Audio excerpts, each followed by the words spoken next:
Чам пастра. Та нарч төгсөж Бурхны үгийг уншиж судлах ёстой. Хэрвээ тэр үнэхээр эргэн ирсэн эзэн мөн бол бид эзнийг огтон авах биш үү? Библиэд юу гэж байдгийг Марта юу? Тэр үед хэн нэгэн хүн та нарт хараач Христ энд байна. Эсвэл Христ тэнд байна гэвэл түүнд бүү идэг. Учир нь хуурамч Христүүд болон хуурамч иш үзүүлэгчид гарч ирэн агуу тэмдгүүд болон гайхамшгуудыг үзүүлэх ба боломжтой бол сонгогдсон хүмүүс хүртэл төөрөгдөх болно. Амен. Санаж яв. Эзний эргэн ирэлтийг тунхагладаг хүмүүсийг төөрөгдүүлэхээр оролддог хуурамч Христүүд.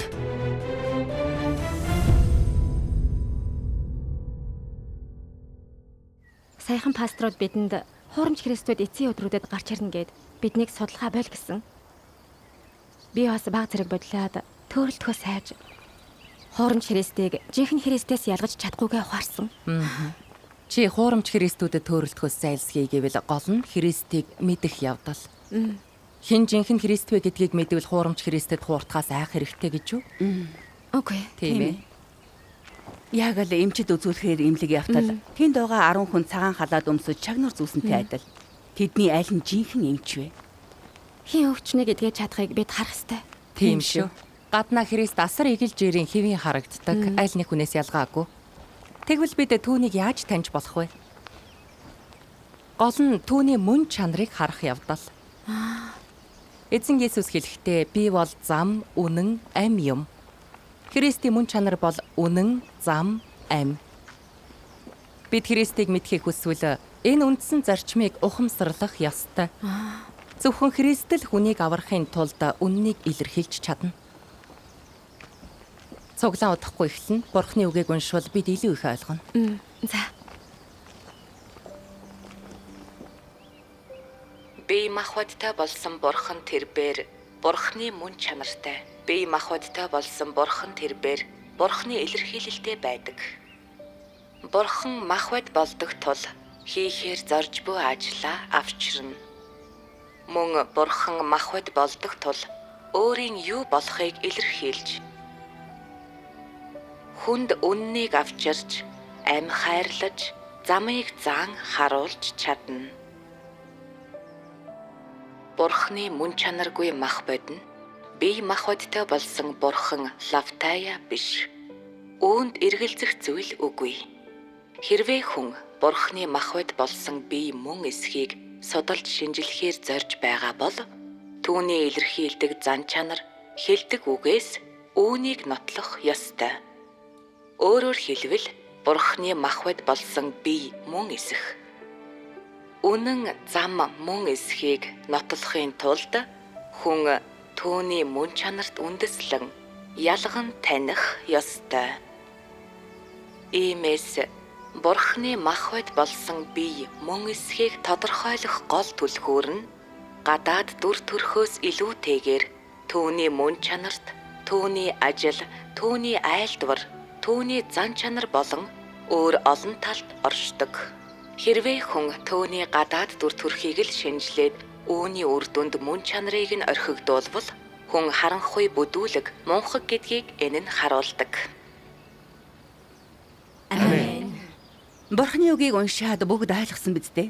Тийм ээ. Үнэн дээр хуурамч Христийг жинхэнэ Христээс ялгахад хэцүү биш. Тийм ээ. Гол нь тэд үннийг илэрхийлж хүнийг аврах, Бурхны ажлыг хийж чадах эсхийг харах явдал. Эзэн Иесус үүнд зориулсан замыг аль эрт зааж өгсөн. Бидэнд хурдхан хэлдэ. Ямар зам? Тийм ээ. Эзэн Иесус хэлэхдээ та нарт хэлэх зүйл надад олон байгаа боловч та нар одоо тэдгэрийг дааж чадахгүй. Гэхдээ үнний сүнс болох тэр ирэх үедээ та нарыг бүх үнэн рүү удирдана. Амен. Амен. Төгс хүчт Бурхан ирээд олон сая үг илэрхийлсэн.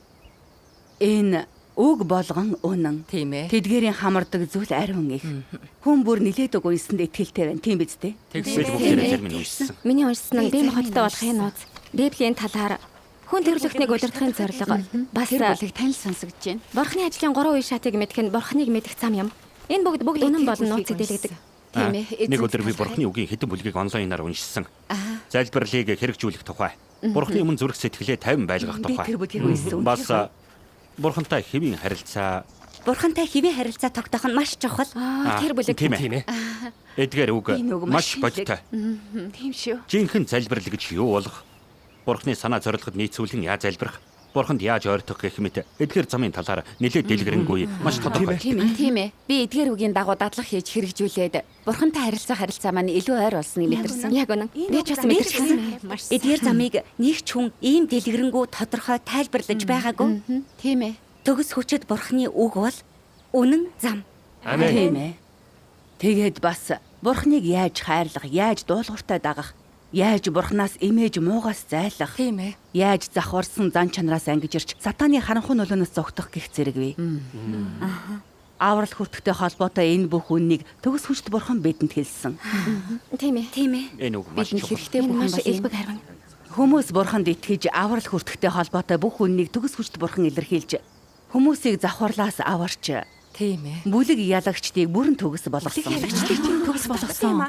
Бурхан өөрөө л биш бол ийм агуу ажлыг хэн хийж чадах вүлээ? Ямар ч хүн хийж чадахгүй. Бурхан л энийг хийж чадна. Бурханаас өөр хэн ч үннийг илэрхийлж чадахгүй. Тийм ээ. Төгс хүчит Бурхны үгээс нэг хэсгийг уншицгаая. Тэгвэл би уншия. 1462 дугаар хуудсыг гаргаарай. Тэгээд тус бүртээ багахан уншия. За. Махбат болсон Бурхныг Христ гэдэг. Иймээс хүмүүст үннийг өгч чаддаг Христийг Бурхан гэдэг. Энэ тухайд ямар ч хэтрүүлсэн зүйл байхгүй. Учир нь түүнд Бурхны мөн чанар болон хүний хүрэх боломжгүй Бурхны зан чанар, Бурхны ажлын мэрэгэн ухаан байдаг. Өөрсдийгөө Христ гэдэг атлаа Бурхны ажлыг хийж чаддгүй хүмүүс хоромч юм. Христ бол газар дэлхий дээрх Бурхны илрэл төдий биш. Харин хүмүүсийн дунд ажиллаа гүйцэтгэж гүйцэлдүүлэхдээ Бурхны авсан онцгой махбод билээ. Энэ махбод нь газар дээрх Бурхны ажлыг хангалттай сайн хийж Бурхны зан чанарыг илэрхийлж Бурхны сайн төлөөлөл байж хүнийг амиар хангаж чаддаг учраас хинч үүнийг орлож чадахгүй. Христийг дураадаг хүмүүс эртөөрөө хэзээ нэгэн цагт бүгд унах болно. Учир нь тэд өөрсдийгөө Христ гэцгээдэгч Христийн ямар ч мөн чанарыг эзэмшдэггүй. Иймээс Христийн жинхэнэ байдлыг хүн тодорхойлох боломжгүй. Харин Бурхан өөрөө үүнийг хариулж шийддэг гэж би хэлж байна. Тийм ээ. Амен. Энэ үг гайхалтай. Тийм ээ. Бурхны үгийг уншсны дараа бүгдэд ойлгомжтой байна уу? Тийм ээ. Христ үннийг илэрхийлж хүнийг аврах ажлыг хийж чаддаг байх ёстой. Хуурамч Христүүд яагаад үннийг илэрхийлж чаддаггүй вэ? Учир нь тэд Бурхан биш. Тэдний мөн чанар диаволынх, сатаных. Тэд үннийг илэрхийлж Тийм ээ. эсвэл хүнийг завхарлаас аварч чадахгүй. Энэ бол тодорхой. Тийм ээ. Тийм шүү. Яг тийм. Яг одоо хуурамч Христүүд зарим улс оронд гарч ирсэн. Тэд зарим тэмдэг гайхамшиг үзүүлсэн муу ёрын сүнсний ажлын цөөн илрэлтэй байдаг. Үүнээс болоод зарим хүн итгэж эхэлсэн. Энэ бол төөрөлдөж байгаа хэрэг. Үнэн дээр эзэн Есүс үүнийг маш тодорхой хэлсэн.